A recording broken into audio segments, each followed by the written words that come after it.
기업과 신도시장기의 모범 사례가 될 수 있도록 착공, 이주, 입주까지 막힘없이 추진되도록 적극 지원해 나갈 것입니다.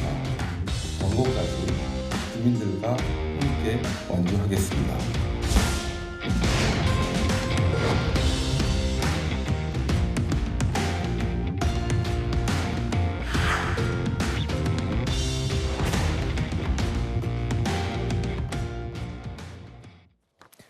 이번 이야기부터는 손서구 경제평론가와 함께 이야기 나눠보겠습니다. 안녕하십니까? 어서 오십시오. 안녕하세요. 네.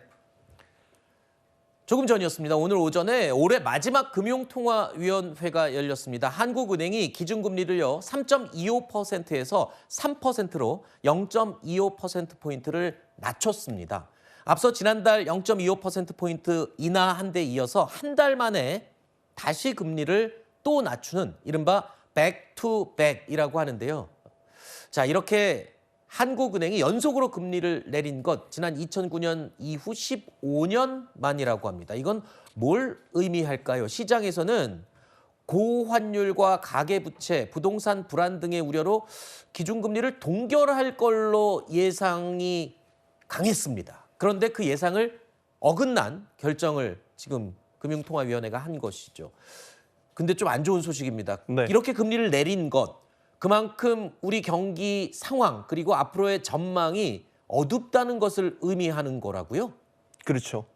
이번에 금리 인하 결정을 내리면서 올해와 내년 성장률 전망치도 같이 발표를 했지 않습니까? 네.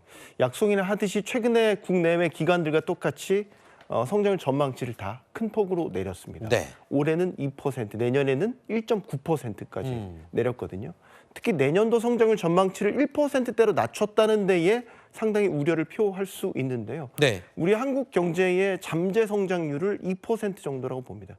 잠재 성장률을 밑도는 성장률이 내년에 아하. 지금 상태로면 가게 될 것이다라고 하는도 걱정을 하고 있는 것이고 네. 이에 따라서 가계부채 문제라든지 아니면 환율 부담이 있음에도 불구하고 네. 지금은 내수 경기를 살리는데 조금 더 무게를 싣고 네. 연속적인 금리 인하를 해야 되겠다라고 하는 선택을 한 것으로 보입니다. 네. 연속적인 금리 인하는 그만큼 금리 인하에 대한 효과를 극대화시키겠다라는 의지를 표명한 것으로 볼 수 있겠고요. 타이밍상으로도 지금 금리 인하를 하지 못하면 네. 내년에는 불확실성이 커지는 상황이기 때문에 어떻게 보면 올해 마지막 금통위에서 금리를 선제적으로 연속해서 내려놓음으로써 지금 미국 같은 경우는 이제 트럼프 행정부가 다시 집권 2기로 들어가지 않습니까? 네.